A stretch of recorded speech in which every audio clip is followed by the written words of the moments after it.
अब चर्चा उस राजनीति की जो हमेशा से भारतीय राजनीति की संदूक में छिपा वो पिटारा है जिसको मौका आने पर ही राजनेता खोलते हैं।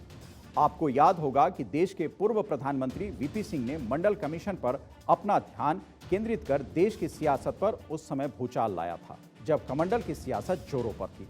तब भी अल्पसंख्यकों के नाम पर राजनेता इकट्ठा हुए थे। आज भी बीजेपी के तुरुप के इक्के यानी हिंदुत्व की काट के लिए तमाम विपक्षी दल जातिगत जनगणना पर जोर दे रहे हैं।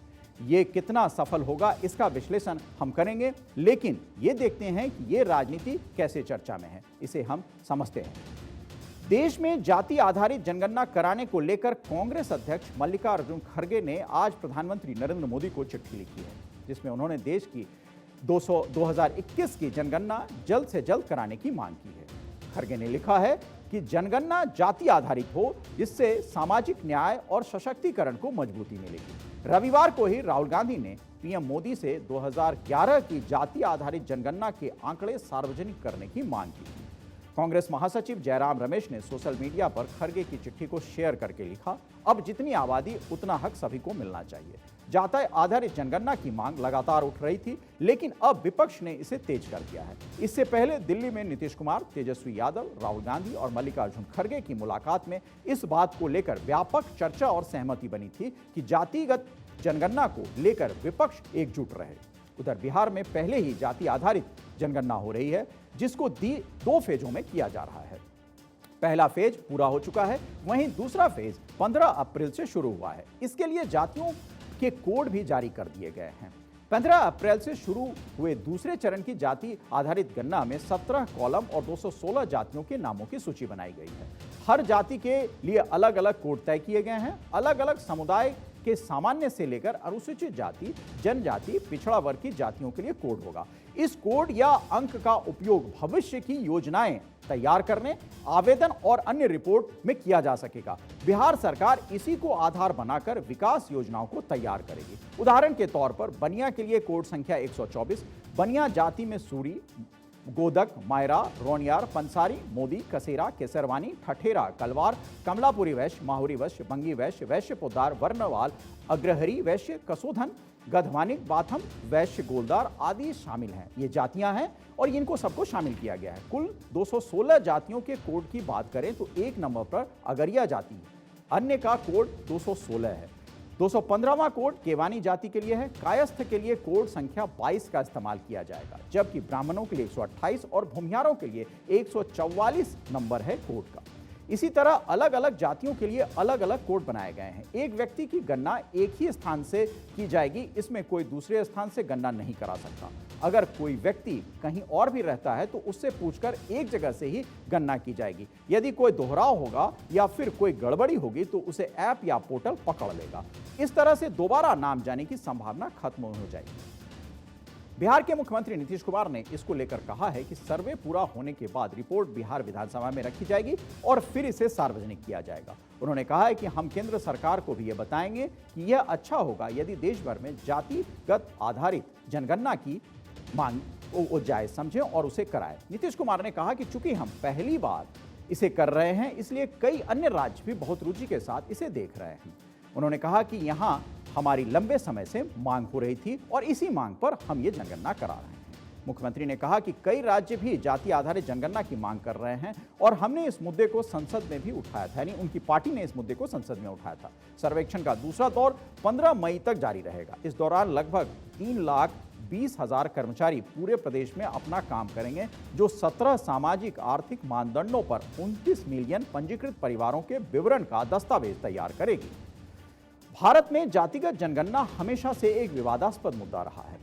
ब्रिटिश काल की जनगणना में जाति की गिनती बहुत बारीकी से की गई जाती थी, लेकिन सभी जातियों की गणना करने वाली आखिरी जनगणना 1931 में हुई। आजाद भारत में जाति आधारित जनगणना को खत्म कर दिया गया था। बाद की जनगणनाओं में केवल अनुसूचित जातियों और जनजातियों की गणना की गई, लिहाजा पिछड़ी जातियों की संख्या का कोई आधिकारिक आंकड़ा नहीं है। 2011 में केंद्र सरकार ने घोषणा की थी कि नियमित जनगणना के साथ साथ एक सामाजिक, आर्थिक और जाति जनगणना भी होगी। लेकिन जातिगत डेटा को कभी सार्वजनिक नहीं किया गया और सरकार ने बाद में संसद को बताया कि कुछ खामियों की वजह से डेटा का सटीक विश्लेषण नहीं किया जा सका है। जिस डेटा को सार्वजनिक करने की बात राहुल गांधी कह रहे हैं, 2024 के आम चुनाव से पहले बीजेपी का मुकाबला करने के लिए सामाजिक न्याय की राजनीति के एक नए मॉडल के रूप में जातिगत जनगणना का इस्तेमाल किए जाने की पूरी उम्मीद विपक्ष को दिख रही है। यही वजह है कि बीजेपी जातिगत जनगणना की आलोचना करते हुए कहा गया है कि आरजेडी की गोद में बैठने के बाद नीतीश कुमार मुस्लिम तुष्टीकरण और जातिवाद की राजनीति कर रहे हैं, ये आरोप है, और पीएम बनने के लिए बेताब हैं, इसलिए जाति आधारित जनगणना करा रहे हैं। और बिहार के इसी मॉडल को कांग्रेस समेत तमाम विपक्ष को नीतीश समझा भी रहे हैं। जातिगत जनगणना को कानूनी चुनौतियों का सामना करना पड़ रहा है। पटना हाई कोर्ट में इसको चुनौती दी गई है, जिस पर सुनवाई चल रही है। कास्ट पॉलिटिक्स में बदलाव के लिहाज से 1991 का अहम पड़ाव रहा है। वहीं से आज की हिंदुत्व की केंद्रित राजनीति का सूत्रधार माना जाता है, जिसने देश और प्रदेश की राजनीति का मिजाज बदल दिया था।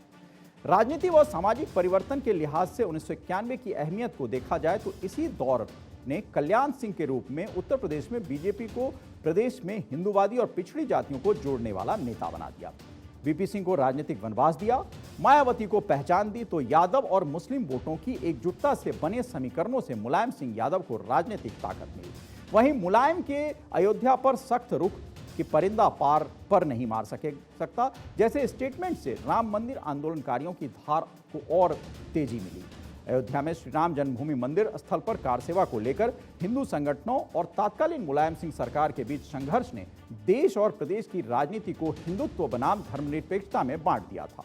और वहीं दूसरी ओर उप प्रधानमंत्री देवीलाल की सरकार से बर्खास्तगी, दल के वरिष्ठ नेताओं से बिना विचार विमर्श किए मंडल आयोग की सिफारिशें लागू करने जैसे वीपी सिंह के फैसलों ने जनता दल में आंतरिक मतभेद को और गहरा कर दिया था। बहरहाल वर्ष 1989 के चुनाव के बाद अयोध्या को लेकर शुरू हुई मंदिर बनाम मंडल की लड़ाई।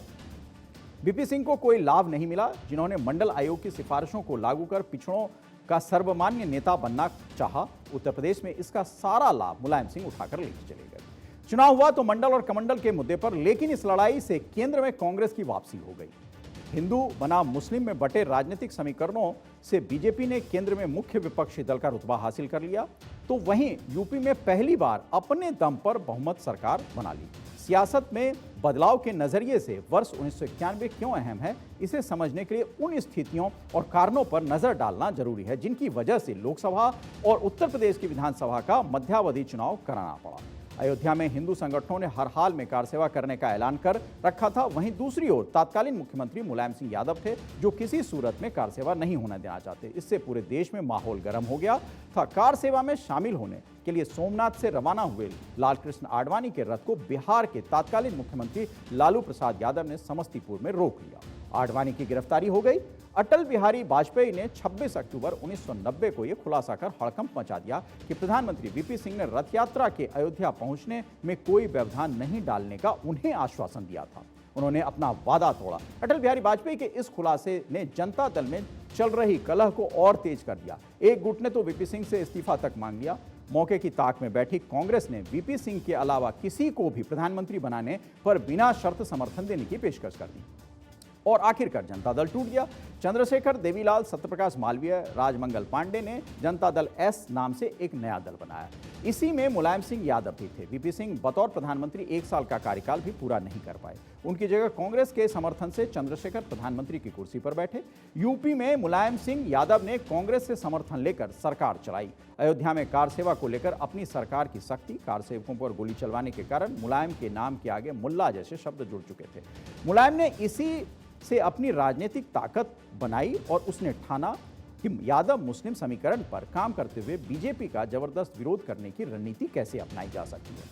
मुलायम चुनाव में तो बहुत सफल नहीं हो पाए, लेकिन मुस्लिम वोट से कांग्रेस से मुस्लिम वोट खिसक गया। जातीय आरक्षण के कार्ड और उदारीकरण के जरिए लोगों की आर्थिक तरक्की का रास्ता तलाशने का सपना दिखाने पर जारी बहस के बीच 1991 के चुनावी नतीजे आए। उस समय विधानसभा की 425 सीटें थी। बीजेपी ने 221 सीटें जीतकर सबको चौंका दिया था। 1991 से पहले केंद्र और प्रदेश की राजनीति में आमतौर पर यही माना जाता था कि चुनावी बैतरनी पार करने के लिए मुस्लिमों का समर्थन जरूरी है, लेकिन 1991 के प्रदेश विधानसभा चुनाव के नतीजों ने इस मिथक को तोड़ दिया था, यानी मंडल पर कमंडल भारी पड़ा था। विपक्षी दल एक बार फिर से मंडल का सहारा लेकर बीजेपी को हराने की आस लिए बैठे हैं। यही कारण है कि जाति आधारित जनगणना कराने की मांग कर रहे हैं, लेकिन अभी के हालात 1991 से अलग हैं। फिर भी विपक्ष वही फॉर्मूला अपनाना चाहता है। अब नजर भारत में जनगणना के इतिहास पर भी डाल लेते हैं। भारत में पहली बार 1881 में जनगणना हुई थी। उस समय देश की आबादी 25 करोड़ 38 लाख थी। तब से हर 10 साल पर जनगणना हो रही है। 1931 तक जाति के आधार पर भी जनगणना के आंकड़े जुटाए गए। 1941 में जातिवार आंकड़े जुटाए गए थे, लेकिन इसे जारी नहीं किया गया था। आज़ादी के बाद 1991 में जनगणना हुई। तब सरकार ने तय किया था कि सिर्फ अनुसूचित जाति और अनुसूचित जनजाति के ही आंकड़े जुटाए जाएंगे। इसके बाद से सिर्फ एससी और एसटी के आंकड़े जारी होते हैं।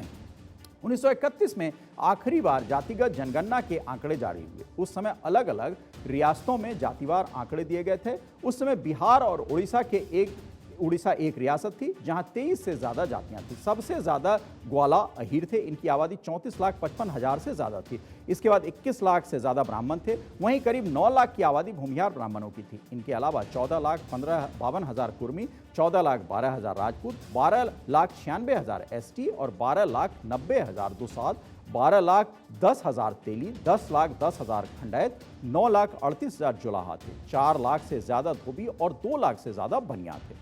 जातिगत जनगणना का समर्थन करने वाले कहते हैं कि 1991 से एससी और एसटी का जातिवार डेटा पब्लिश होता है, जबकि ओबीसी की जातियों का डेटा नहीं आता है और इससे ओबीसी की आबादी का अनुमान लगाना मुश्किल है।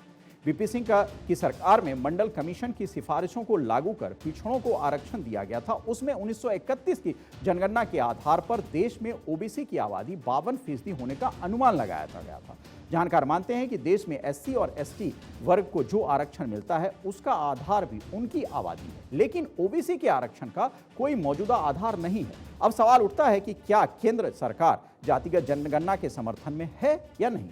इसी साल फरवरी में लोकसभा में जातिगत जनगणना को लेकर सवाल किया गया था, जिसके जवाब में केंद्रीय गृह राज्य मंत्री नित्यानंद राय ने बताया था कि संविधान के मुताबिक सिर्फ अनुसूचित जाति और अनुसूचित जनजाति की ही जनगणना हो सकती है और उनकी संख्या बताई जा सकती है। अगले साल लोकसभा चुनाव हैं, जिस पर विपक्ष की नजर है। 2024 में होने वाले आम चुनाव पर विपक्ष बड़ी भूमिका निभाना चाहता है। उसे ऐसे में मालूम है कि अगर अपने सियासी आधार को बनाए रखना है तो उसके लिए उसे सक्रिय भी रहना पड़ेगा और इस तरह जातीय जनगणना पर स्टैंड लेकर वह बीजेपी को भी राजनीतिक संदेश देना चाहती है। जानकार मानते हैं कि अगर कोई राज्य अपने स्तर पर जातिगत जनगणना करा भी लेती है तो भी उसका बहुत महत्व नहीं होगा, क्योंकि केंद्र इसे नहीं मानेगा। इसका एक कारण यह भी है कि जनगणना कराने की जिम्मेदारी केंद्र सरकार की है, राज्य सरकार की नहीं। इससे पहले कर्नाटक में जातिगत जनगणना कराई गई थी। 2015 में सिद्धरमैया के नेतृत्व वाली कांग्रेस सरकार ने जातिगत जनगणना करवाई थी। इसके लिए 162 करोड़ रुपए खर्च भी हुए थे, लेकिन लिंगायत और वोकालिंगा समुदाय की नाराजगी से बचने के लिए इस रिपोर्ट को सार्वजनिक नहीं किया गया।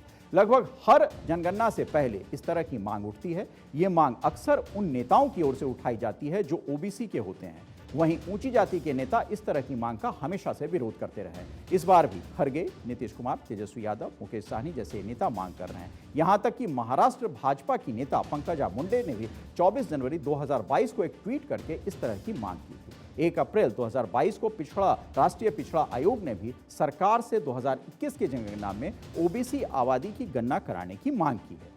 अब जैसे जैसे चुनाव करीब आएगा वैसे वैसे ऐसी मांगें और भी जोर पकड़ती जाएंगी। क्या विपक्ष नरेंद्र मोदी के करिश्माई नेतृत्व और अमित शाह की रणनीति को उसका तोड़ नहीं समझ पा रही है? क्या उसे लगता है कि ये जो रणनीति है, मोदी और शाह की जो जोड़ी है, वो हर वक्त कामयाब होती जा रही है? क्या यही वजह है कि उसे जातिगत जनगणना की मांग डूबते को तिनके का सहारा जैसी कहावत की जैसी दिखती है और उसे वो चरितार्थ करना चाहती है? बहरहाल राजनीति का ये मिजाज है कि वक्त के साथ वो मांगों को अपने आगोश में लेता है और वही राजनीति विपक्ष कर रहा है। लेकिन सबसे बड़ी बात यह है कि क्या आपको लगता है कि इस आधार पर पहले भी विपक्ष एकजुट हुआ था और वो नहीं हो पाया था? क्या इस बार भी विपक्ष का ये तुरुप का इक्का चलेगा? समझ में नहीं आता, क्योंकि दूसरी तरफ एक करिश्माई नेतृत्व है जो विपक्ष की हर चुनौती के लिए तैयार है।